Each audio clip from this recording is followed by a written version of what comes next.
intense days studying one of the most significant thinkers of our time. As Wolfgang said last night, Jacques Derrida gets his own class because he's considered required reading for the European Graduate School. And, because he's influenced so many of the other teachers that we have here. Deconstruction is almost synonymous with the name Derrida in the way that, maybe more than psychoanalysis is sort of synonymous with the name Freud, right? There are actually very few thinkers whose significance reaches the point that their name functions adjectivally. Right? So some of the most fabulous thinkers you'll work with here will call themselves Derridians.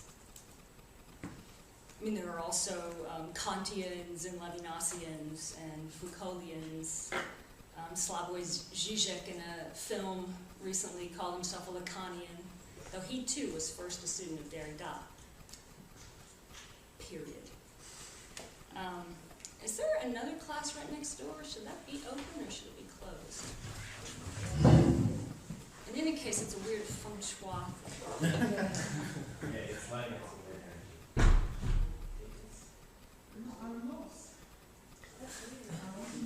I guess I never realized that's not a real wall. But that, so is there someone right, not right there? So I think they're in the downstairs. It's downstairs. Okay. I think it's just one person who's lost.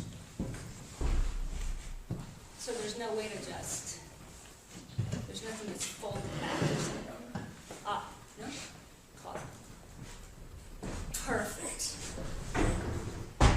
Thank you. no problem.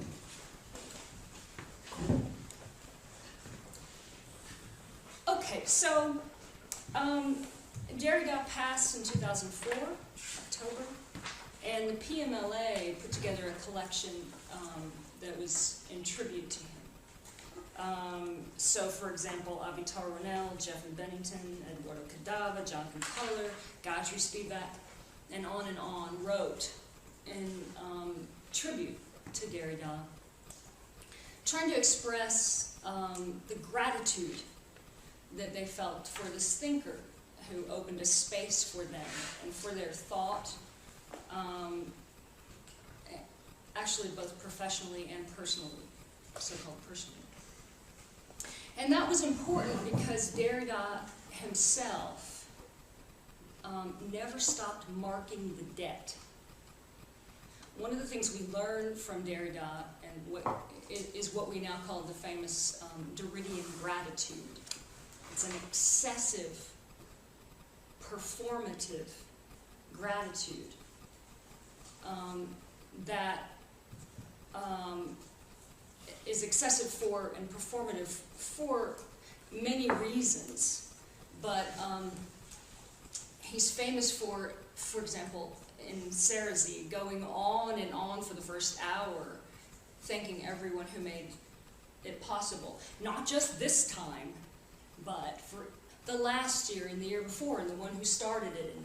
And so, you're getting coffee or whatever, that first part, because it's always this long expression of gratitude for whatever he can think of to make that moment possible. What's important for us in that gesture is that what this excessive gratitude marks, among other things, is that thinking always has a debt. That we are not talking about some original thinker who is self-sufficient and not dependent on other thinkers, other thought, cultural imperatives, right, some form of history. That image of the trailblazing subject, right, that is self-sufficient and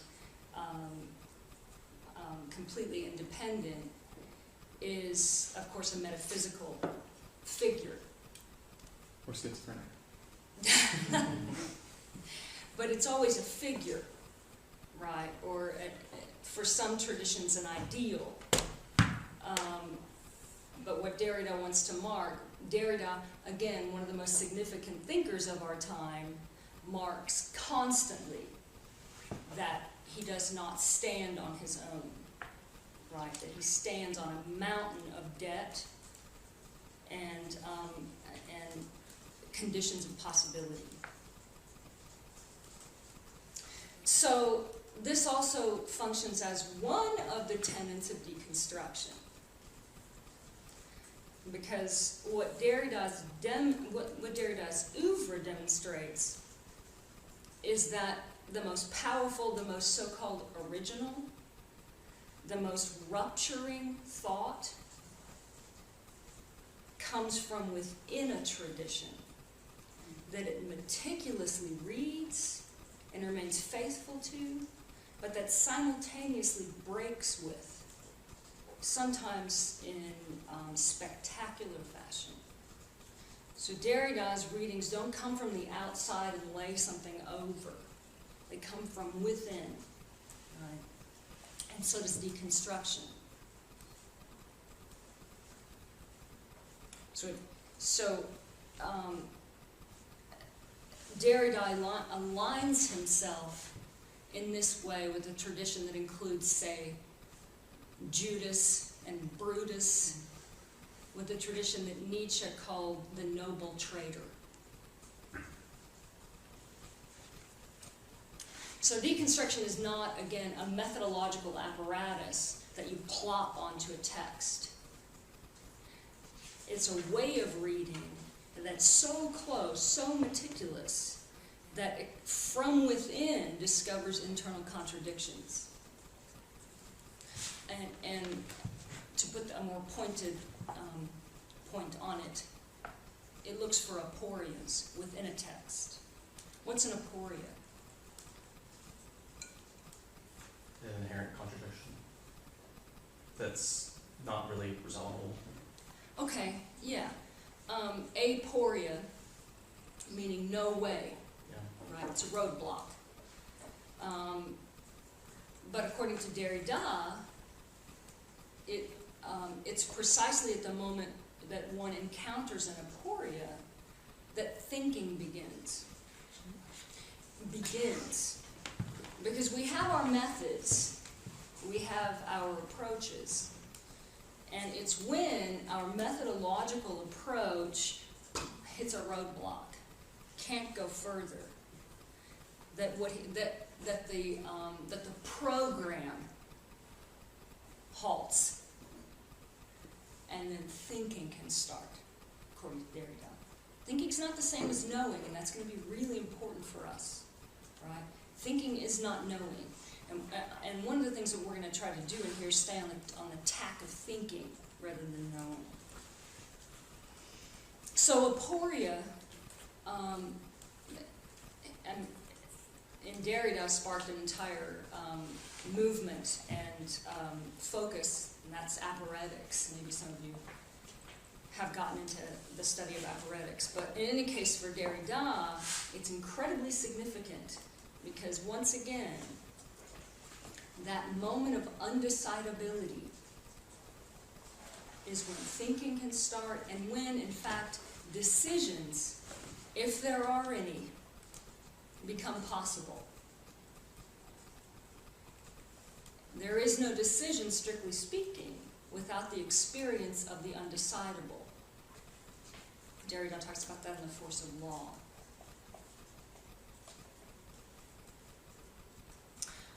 Okay, so this is an introductory class. And we're going to follow Derrida's lead in this intro class. We're going to read very carefully. We're going to try to follow him. He put out a book. He didn't put it out, actually. Someone a group of people gathered together his text on the animal recently. And the title of that text is from the title of one of the pieces in it, called The Animal That Therefore I Am. And in it, he extends it and says, the animal that therefore I am following. And he does a lot with that figure of following. And maybe we can come back to that. It depends on how speedy we are. I'm not really sure where you are in these texts, but if we go through the ones I sent you, I've got some more. So that's one of them, and we might get to that. But he's doing a lot with that figure of following, and one of the things we'll want to do is try to catch some traction on that as we try to follow Derrida, who comes before, who's following others who come before, including the animal. So we'll want to acknowledge our debt, for one thing. We're going to try to acknowledge our debt to Derridian thought, which is in some ways so inscribed in the other thinkers that you've read, whether you've really encountered Derrida or not. You've gotten it, right? Some of it you've gotten already, whether you've read it or not, right? But we'll also read carefully and look for other possibilities of thought, right? Where can it take us? What are the implications of this thought for us, for you, for your project, etc.? Okay, so let me kind of run down the order of things. Here's what we'll do. We'll start by reading the published version of Derrida's lecture at the International Congress of Societies of Philosophy in 1971. That was published in limited ink as signature event context. That's what we'll start with, and we'll start with it mainly so that we can use that as a way to kind of introduce and become more familiar with pieces of the Derridian lexicon. As many of you probably know, he has sort of his own language. There are a lot of terms that are tossed around a lot that come from Derrida's works, and so we want to get a good handle on that, mainly because that's sort of the background. And I mean, okay, so I hear the irony of using language like grounding as I talk about Derrida, but okay, just give me some credit on this account. The background that we need in terms of language and ideas will be necessary before we move into these later works. We're going to focus on the later works, but this 1971 piece already pulls together so much of what he's doing in his major early works, particularly of grammatology, the postcard, dissemination, writing indifference. These are major early works, also bigger. Not something you want to lug to. We could have done the whole thing on of grammatology and just gotten through a little piece of it, right? But so what I decided to do in limited ink is he brings so many of those ideas together in one essay. It's dense, but it's also it brings them together in order to marshal them toward a point that he's making about Austin and performativity. So I thought that was a good way to sort of bring a good groundwork together, and then we'll move on to the shorter and later texts, which mainly have to do with ethics. Okay, so we'll go from there to, what did I decide? Of hospitality, on cosmopolitanism, and then on forgiveness. Of hospitality, 1997. Also on cosmetology. On cosmetology. On cosmopolitanism, 1997 as well, and then on forgiveness is 1999. Okay. So, and again, if we're speedy, there are a few other options, and we can see what we want to do. But we're going to start with signature event context. Have you had the chance to read that? Has everyone had a chance to sort of go through that? Perfect. Okay, so a little bit of background, even to get us into that. We're just going to start at the beginning. Derrida is perhaps best known for his deconstruction of what is called the metaphysics of presence. Who can tell me what that means? The metaphysics of presence. You kind of know, but it's really hard to get the words to articulate, right? Okay, so this is kind of why we're going through this stuff. So the metaphysics of presence, it's a belief that runs throughout the history of philosophy. This is Derrida's point, that the history of philosophy is grounded in the metaphysics of presence. And that is that first, there is full presence. There is the presence of the world to the gaze, of me. That's funny that I have it right there. It's like it has a theme song. Of meaning to the mind. What's the mind? Meaning. Of consciousness to inspection. And say, of a pen to my understanding, right? Full presence in the understanding. And then, after, there's the possibility of the absence of presence, the withdrawal of presence, which is why language becomes necessary. So language, according to metaphysics of presence, refers to a full presence that precedes it.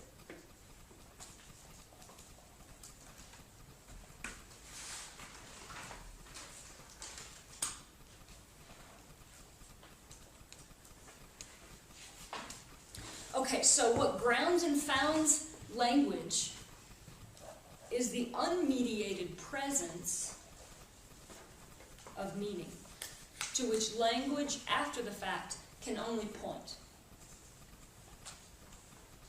These are the major tenets of the metaphysics of presence.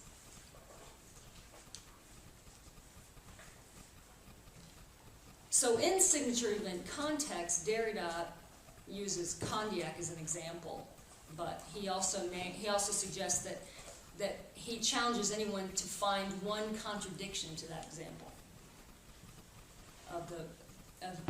of works grounded in the metaphysics of presence. Any example that's not, he challenges you to find in the history of philosophy. So what Derrida does, his intervention is basically to reverse this scenario. Right? For Derrida, the sign comes first. So scandalously, he proposes the primacy of the sign. It's not secondary, it's primary. From the sign, we infer something called presence and something called a referent.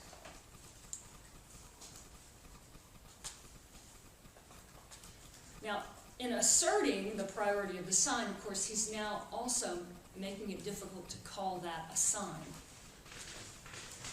If the sign comes first, then already, how are we going to define that? Right? So strictly speaking, it can't really be a sign if it comes first.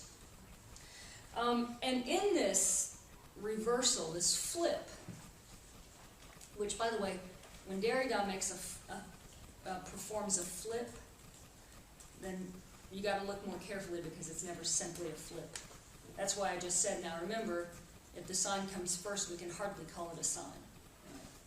Okay, so when he performs this flip, he challenges the dichotomy absence-presence. Sorry, I should have done it the other way. Presence, absence. Right. As if they were a simple opposition. And that, of course, pulls the thread of the metaphysics of presence. So what we're going to talk about to begin with is just how he did that. The sorts of deconstructions he performed to make that happen. And the first place that he does it in an expanded form, spectacularly, is Of Grammatology. Of Grammatology came out in 1967 in France. I think it was more like 74 in the English translation. If you've seen it, Of Grammatology is like that fat, but like this much of it is Gayatri Spivak's introduction, to the translation. She translates it, right? Spivak worked with Paul de Man, and what she told me is that she went to Demont and goes, I'm thinking about translating this book by a guy named Derrida. You think I should do it? And Demont's like, yes. Yes, I do. So she did it. And then got so excited about it that she wrote more than he did, basically. Okay, so what he does in grammatology is go to what we now anachronistically call one of the foremost thinkers of structuralist thought. There wasn't really such a thing until him, so it's sort of weird to say that. But you know who I'm talking about, Ferdinand de Saussure. So Saussure, structural linguistics.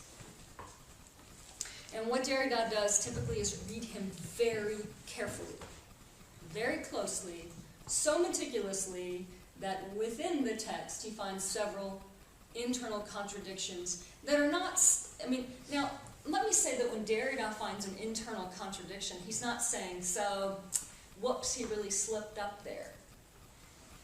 These are contradictions that in fact are necessary for the text to hold itself together. And that's what deconstruction does. And that's why he'll also say, it's not that people perform deconstructions. What they do is spotlight them. They happen in the text. The text deconstructs itself. You just need to read it in such a way as to spotlight it, right? And that's what he does. So he reads Saussure, and much of what Derrida's doing in this reading of Saussure is just showing us Saussure in a way that perhaps he hasn't been read before, because most of the radical stuff in Saussure is in Saussure. Maybe other people weren't seeing it or pointing it out, but some of the most radical things that some people attribute to Derrida, he's just offering us up out of Saussure. Now he does go a step further, at least one. Okay, so what Saussure is already doing is sort of border running in a way that most structuralism doesn't. So let's first just talk about Saussure in the way that Derrida offers him up. According to him, language involves a system of signs. You know that. The sign consists of a signifier and a signified. Signifier is the word or the mark. Signified is the mental image or the concept that mark or word conjures. We're going to talk later about why he always uses the term mark. I'm going to say word just to make it shorthand for now, but mark has a greater significance, and we'll talk about that later. So that when I say pen, you envision a pen. The signifier pen gives you a mental image of a pen, and you don't need to have one to see it, right? Without language, I'd have to show you. With language, so you don't have to see it, you don't have to look outside and see a tree. When I say tree, you've got it, right? It's a concept, a mental image. The signifier, which Saussure calls the sensible, or the material element of the sign, and the signified, which he calls the spiritual or the intelligible. Derrida's going to mess with that. Operate as if they were two sides of the same coin, or Derrida says two sides of the same leaf. I don't know why he does that. Two sides of the same coin works better for me. So they depend on each other, right? They're heterogeneous, as Derrida sometimes says, but indissociable. You can't have one without the other. It wouldn't make sense, right? You have a signifier and a signified. You can't understand what a signified would mean if you didn't understand what a signifier was, and vice versa. Okay, so all of that's fairly standard understanding of the sign in Saussure's time.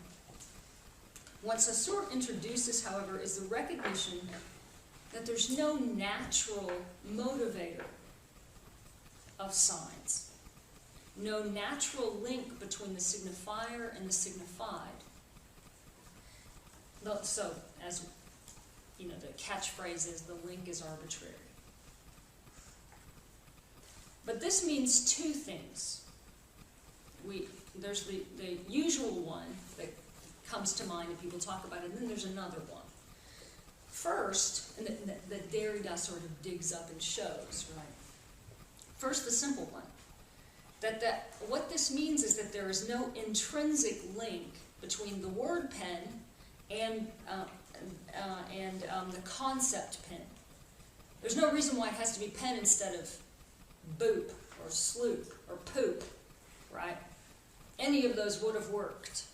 There's no reason, right?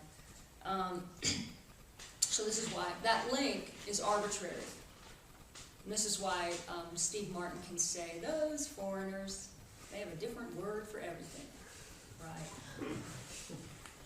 But then the second, less discussed and less obvious implication of this recognition of Saussure's is something Derrida points out. It means that there is no universal set of pre-existing concepts that a signifier simply names. Okay? Language is not simply nomenclature. The concepts or signifieds of one language may differ radically from those of another.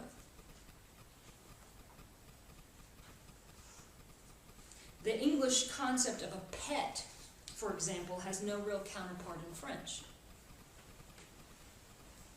What English calls blue, or let's say light blue and dark blue, and treats as two shades of one primary color, are distinct primary colors in Russian.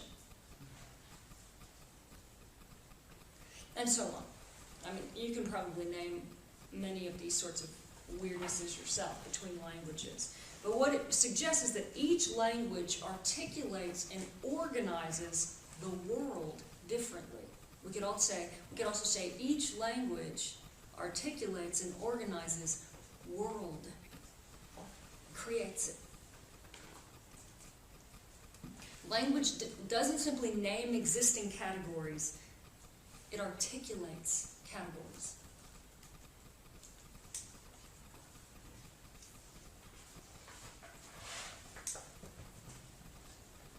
So when Saussure says that the link between the signifier and the signified is arbitrary, he's suggesting not only that the signifier for a signified is arbitrary, but that signifieds, bless you, are not pre-existing concepts, but interchangeable and contingent concepts that vary from one language to another.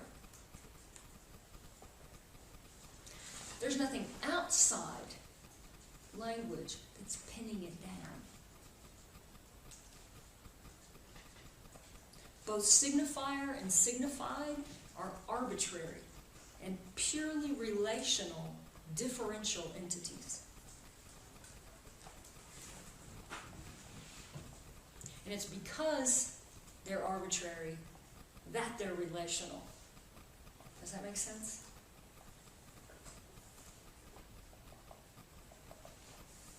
Repeat that. It's because they're arbitrary that they're relational.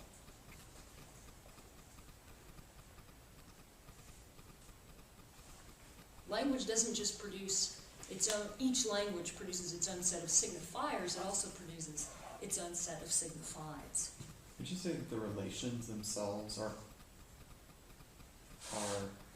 arbitrary? Well, not completely. Okay. So the I see that as something very different. The link is Link. arbitrary between the signifier and the signified, right? But then the relational part is because it functions on differentiation. That's what we're about to get to. The idea that, as Saussure points out, there are no positive terms, right? There's nothing substantial holding this down. So what we have here, we understand the word mat by its situation within a network of other terms. Within a language, we know what a mat is by the fact that it isn't a bat, or a cap, or a tub, or whatever, right? And so the it's a differential relation. Otherwise, if it were naming something that were pinned down, then its identity would not be relational, it would be substantial, each term. It would be tied to a referent. So to kind of demonstrate this is where I want to put the Foucault quote up, Alexander. Foucault points up this relation in the beginning of The Order of Things. Have you read The Order of Things? Has anyone read Foucault's The Order of Things? Okay, a few of you. I'm just going to put up it's one of the first paragraphs in the introduction to The Order of Things. And what he's doing here is offering an example of what Saussure was talking about. He doesn't name Saussure, obviously. Went to sleep. Yes. This book first arose out of a passage in Borges, or the laughter that shattered as I read the passage, all the familiar landmarks of my thought, our thought, the thought that bears the stamp of our age and our geography, breaking up all the ordered surfaces and all the planes with which we are accustomed to tame the wild profusion of existing things, and continuing long afterwards to disturb and threaten with collapse our age-old distinction between the same and the other. This passage quotes a, quote, certain Chinese encyclopedia, in which it is written that animals are divided into A, belonging to the emperor, B, embalmed, C, tame, D, sucking pigs, E, sirens, F, fabulous, G, stray dogs, H, included in the present classification, I, frenzied, J, innumerable, K, drawn with a very fine camel hair brush, L, etc., M, having just broken the water pitcher, N, that from a long way off looked like flies. In the wonderment of this taxonomy, the thing we apprehend in one great leap, the thing that, by means of the fable, is demonstrated as the exotic charm of another system of thought, is the limitation of our own, the stark impossibility of thinking that. Thank you. Okay, so there's Foucault talking about and opening his book, saying that his entire book was inspired by this passage, pointing to this piece in Borges, pointing to a certain Chinese encyclopedia that divides the world up that way. And what we don't say, well, isn't that stupid, right? Or that's wrong. We recognize the possibility of dividing it up that way. And what it does is point to the arbitrary way that we divide it up, right? That our encyclopedia divides up the world differently as well, and each word divides up the world, articulates a world. And that's the realization that he's talking about. So the stark impossibility of thinking that points up the limitations of our own way of thinking as well. That it's not the way. It's not correct. It's just one way. Right?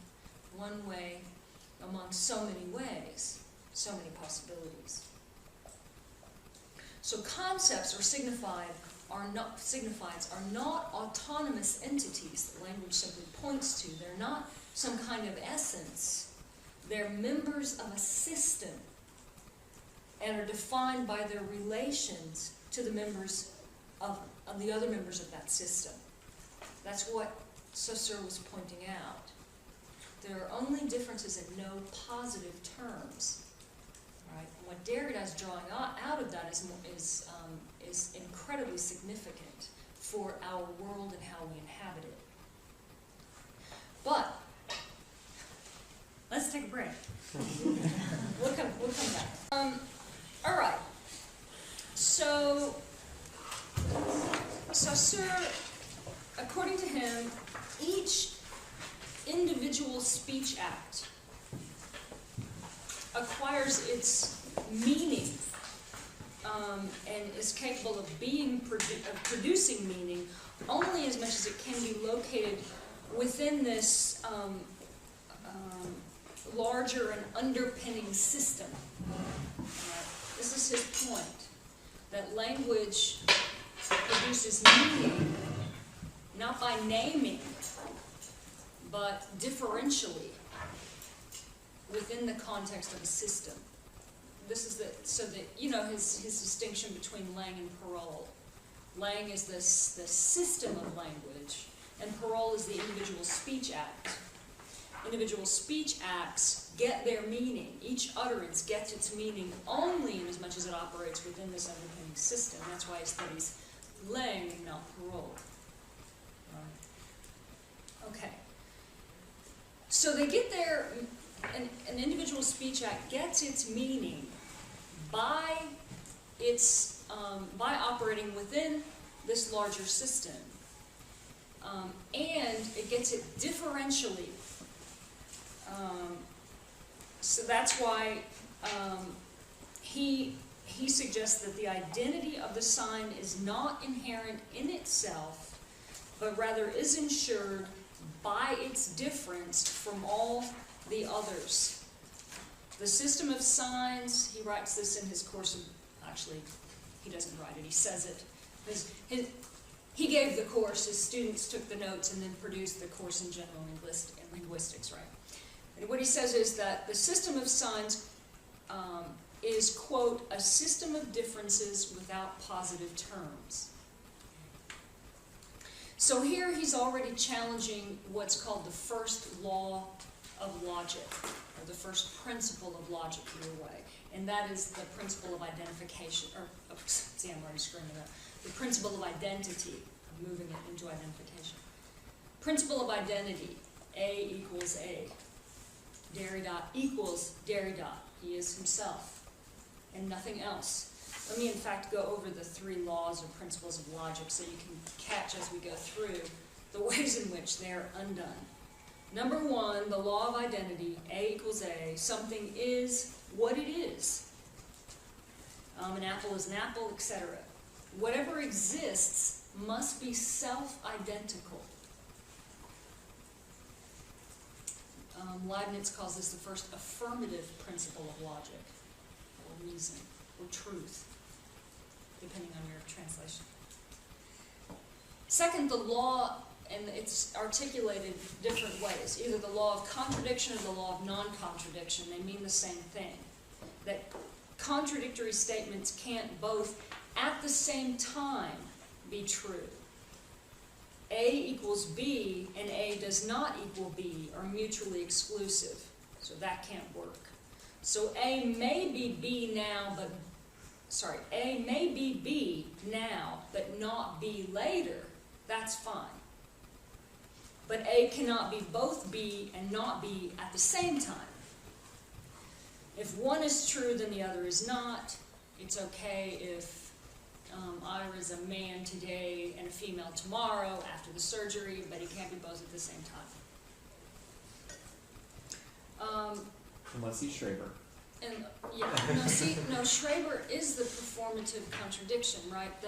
And so, in fact, that law of reason, we might say, is precisely why someone would be forced to get surgery.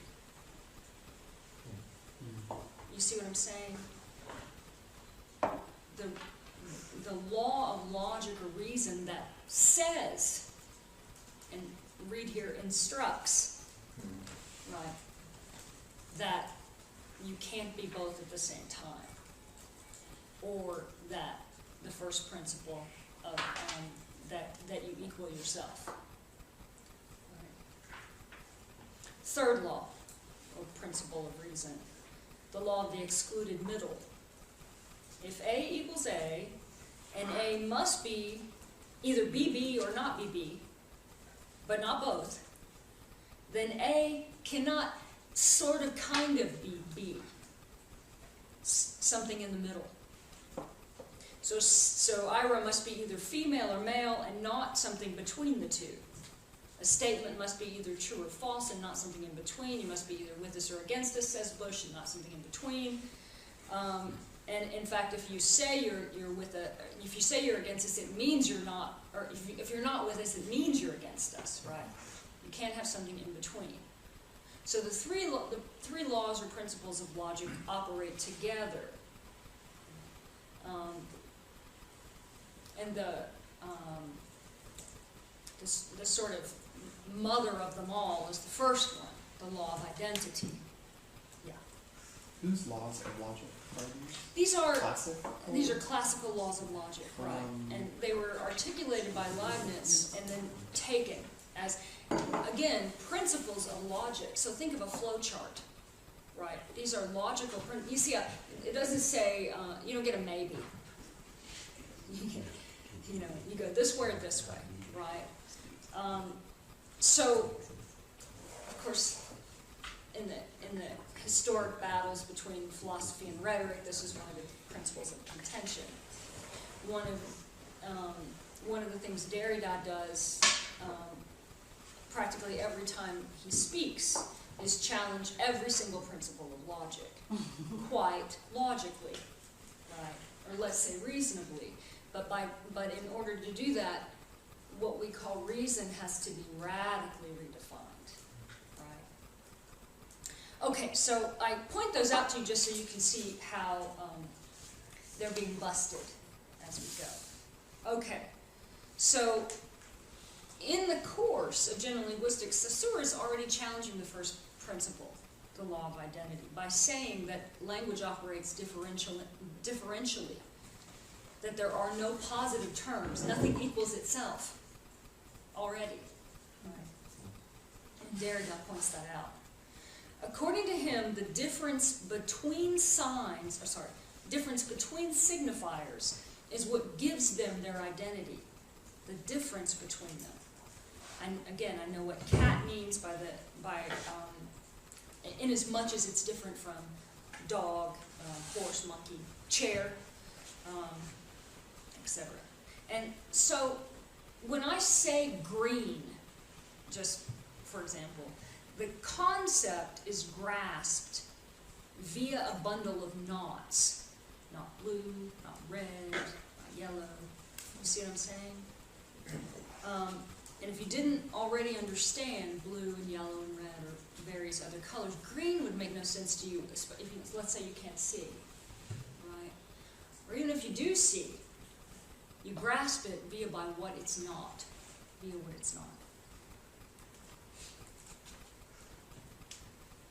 So each term gets its meaning via an interpersonal network of differences. Even, let's say, a letter, the letter E. There are no essential features to it. The only thing that you need to keep it being an E is that it be differentiated from A, B, C, D, F, right? And you can tell that by everyone's got a different handwriting. They may write it very differently. But so long as it keeps its distinction, it has its identity. But that identity is purely relational. I'll point now to the fact that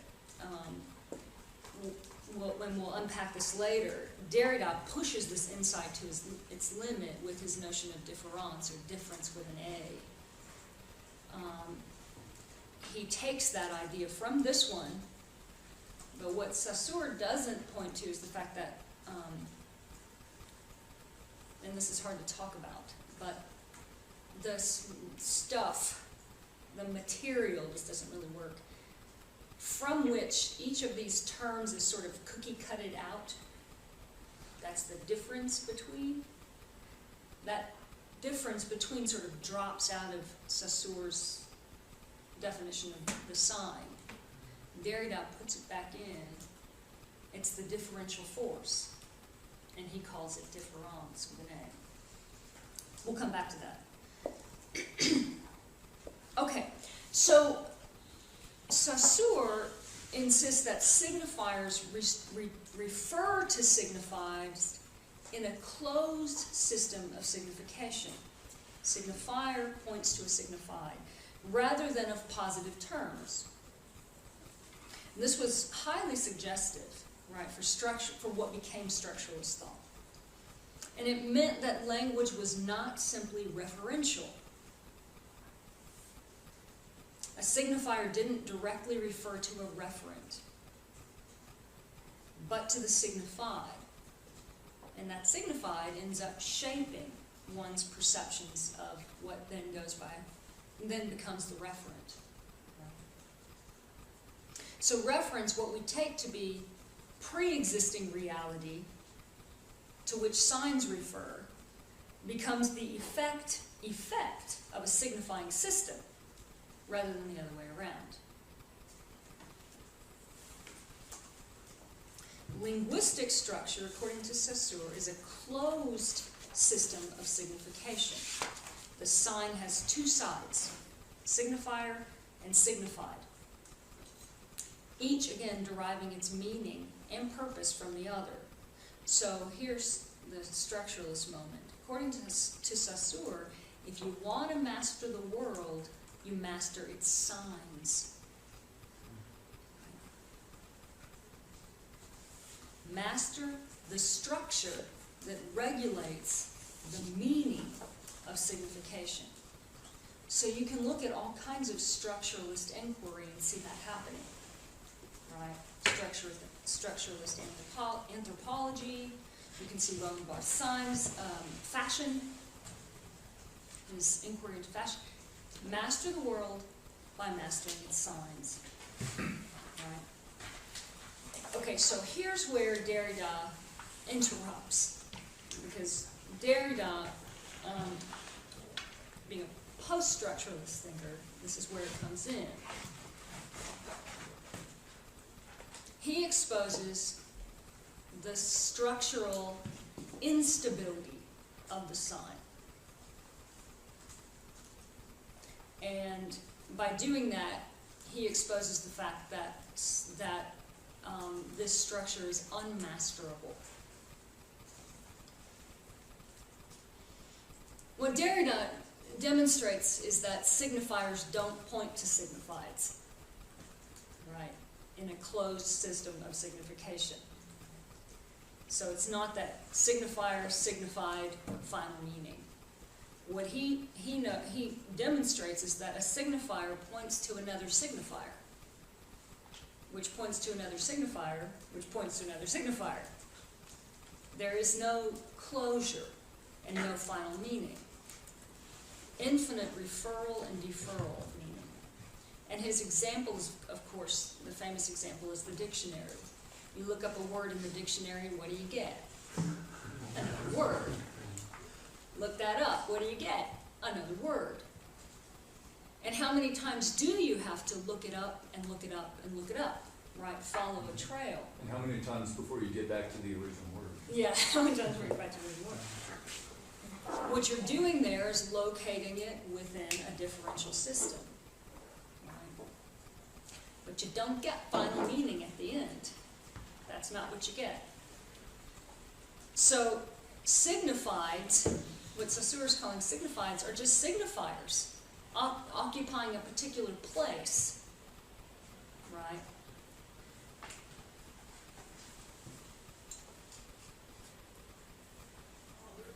And so what this points up again is the fact that the signifier, the relationship between the signifier and the signified has no substance, right? It's not substantial. The difference between them is not substantial. It's purely functional.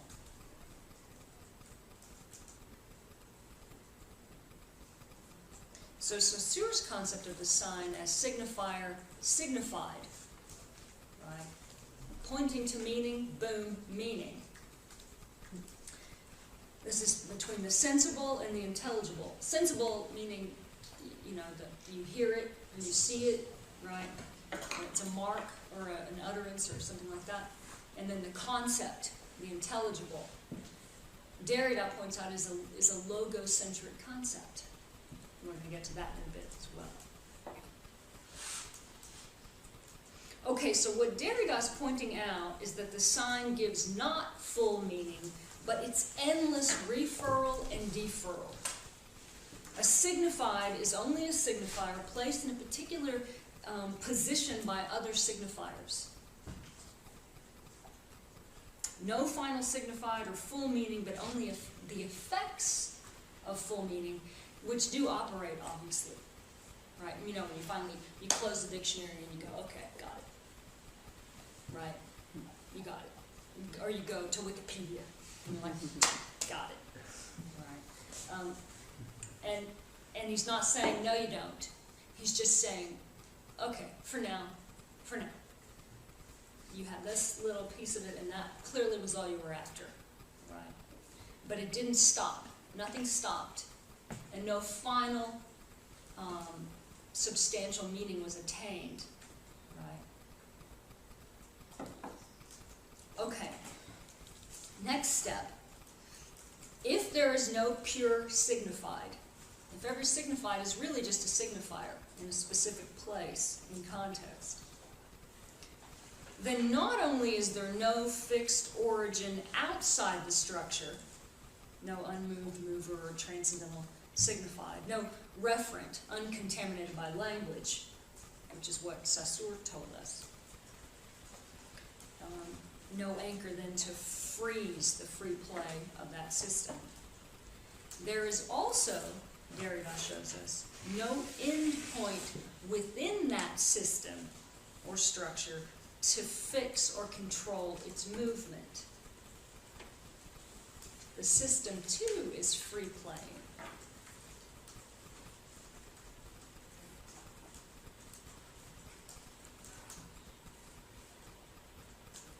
But that's not all either. Derrida continues. If the signified is not one, but a signifier instead, then the signifier is not one either. If there is no signified, then strictly speaking, there's no signifier, because the one needs the other, right, to work. Strictly speaking, just as if the sign comes first, we can't really call it a sign, can we? This is, by the way, one point of contention which we won't get into, but you should read it sometime. Derrida's argument with Lacan over the nature of the signifier. Because Lacan wants to hold on to the terminology of the signifier. And Derrida wants to say, oh, sure, do that, but you realize that there isn't one, right? And so they want to argue over this, and they both produce texts on the Purloined Letter, which you should just read sometime to see the differences between them. That's the debate? That's one of that's a debate they have over the nature of the signifier. Could you repeat the name? Is that a book? They're two, I'm sorry, I'm not going to be able to tell you the texts that both of them produce, but they're on the Purloined Letter. So if you just look up Lacan, Derrida, and the Purloined Letter, you'll get them. Okay, but let's be clear. Derrida is not saying, see all these problems? We just need to ditch this whole concept of the sign. He's not saying that. We need a theory of the sign. We operate on it. There's no way around it. Deconstruction doesn't introduce this so-called internal incoherence, right? It just spotlights it, but we can't do without the concept of the sign, despite this internal incoherence. You can't simply opt out of this metaphysical concept, right, to avoid complicity with metaphysics. And deconstruction, in fact, never offers you that option. Be a deconstructionist instead of a metaphysician. It's not what he does, right? even now, I'm borrowing the idea of incoherence. I'm using the language of coherence here, which is a metaphysical concept, in order to talk about this. I have no choice, right? I have no choice. So Derrida doesn't claim to get out of metaphysics through deconstruction, and in fact he notes that the impulse to just have done with something is a metaphysical concept, right? And it's a metaphysical impulse, as if you just go, okay, not going to do that anymore, right? What he does do is point up these internal contradictions that are happening in any text anywhere, in order for us to be more conscious of and more responsible to these contradictions. So you don't begin to believe in your sign system, which causes all kinds of problems, right? The violence of a commitment to signs, right? And to a belief in their substantiality.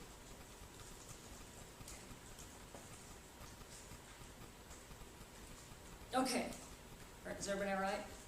I'm going to trudge through a little further.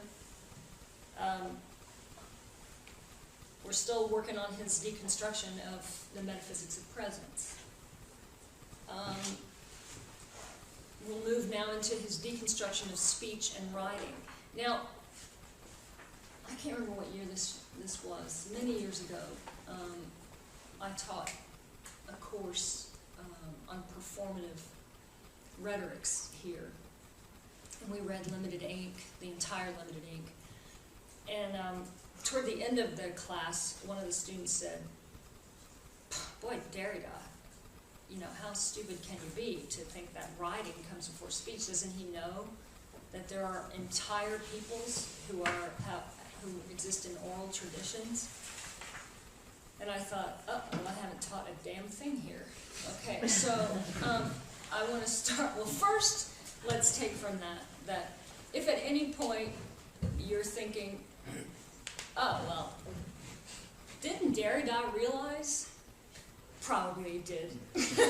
We should just know ahead of time, probably did. Anyone you're going to study here on the Hill? Probably did. So we have to be careful, okay? When Derrida says writing comes before speaking, he's obviously doing something else, something bigger and something more generalized. Okay, so let's trudge through this one. And it's also after this metaphysics of presence. It's another thread. Okay, so metaphysics, and the metaphysics of presence particularly, structures writing as secondary to speech. The traditional understanding, including Saussure's, by the way, and Derrida works with this in grammatology. Saussure warns us against the dangers of writing and the tyranny of writing, much like Plato. So this tradition presumes that writing is the graphic signifier of the phonic signifier, which means that writing has no direct signified, but refers instead to the phonic signifier, which it transcribes. So the phonic signifier, my voice, refers directly to the thought or idea. And then writing refers to the phonic signifier, so writing is a signifier of a signifier. Mm. That's called phonocentrism.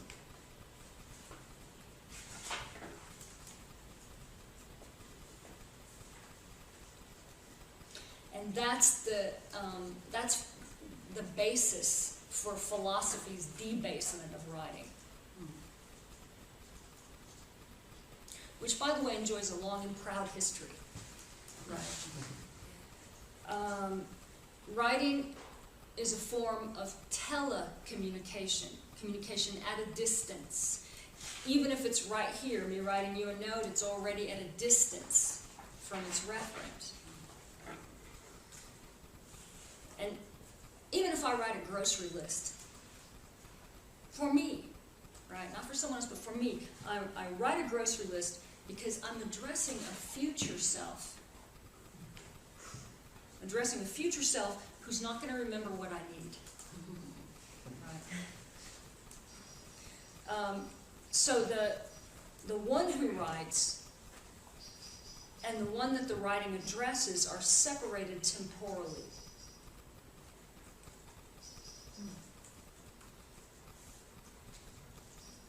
Okay, now according to Derrida, and he sketches some of this in limited ink, this means several things. One, that I can never be sure that my writing will reach its intended addressee, because I'm not going to be there to make sure it arrives. In fact, even if my writing does arrive at the intended place, I can never be sure that the addressee will still be alive when it gets there. Writing introduces the possibility of death. Big theme in Derrida, which we'll uncover more later. 2, I can never be sure that what I mean to say will be correctly interpreted because I won't be there to respond to questions. Plato's big deal, right? And this is even true of the grocery list, by the way. Have you ever gotten to the grocery store and not been able to read your own damn handwriting? Right? You're like, well, crap. Oh, Or what's what that? is cereal? What the cereal you buy is that the cereal that you meant to buy? When you go to the- Right, which is what the did I cereal. do? Yeah. Even you don't remember what you meant.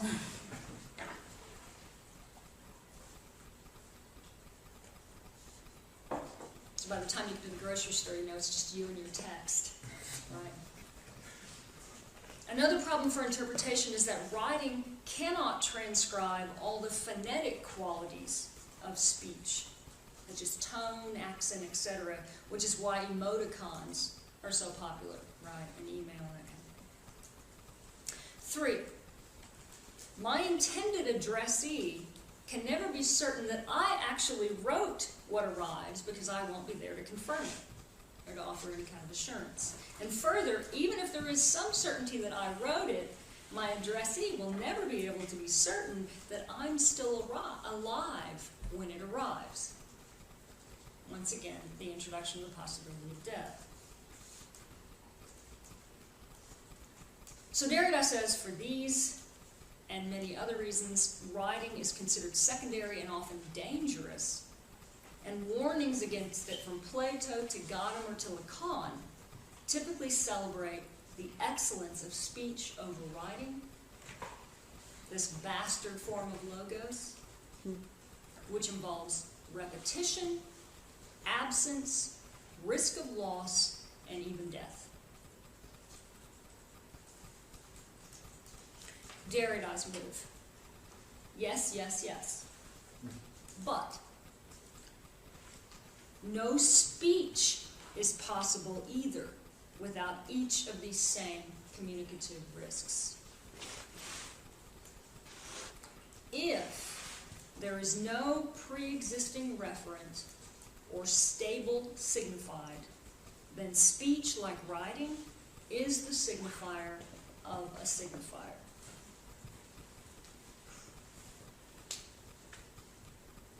What Derrida will argue is that if writing has always been defined, and it has, as a signifier referring to other signifiers, if that's what we're going to call writing, and if every signifier only ever refers to other signifiers, then writing names the functioning of language in general.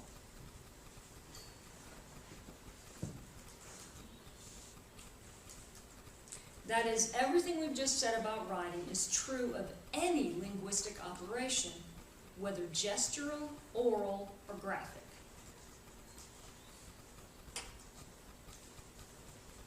And since tradition has already named this signifying of signification writing, Derrida holds on to the name. At first he makes a distinction and calls it art writing. This writing that names the functioning of all language. But later he just calls it writing. This redescription changes everything Speech becomes a mode of writing, all right, turning the supposedly secondary writing into the primary, or the originary, because there can be no speech before or without a certain generalized writing that precedes it. Writing can only be seen to come before speech as its very condition of possibility.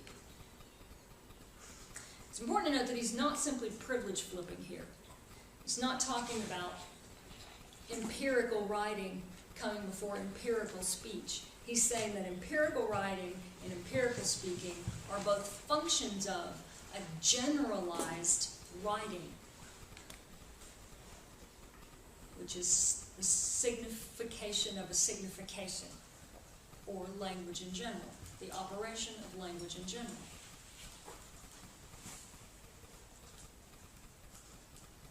So this generalized writing grounds the possibility for both vocal writing and graphic writing. For a while he wrote writing with a capital W. Does that make sense?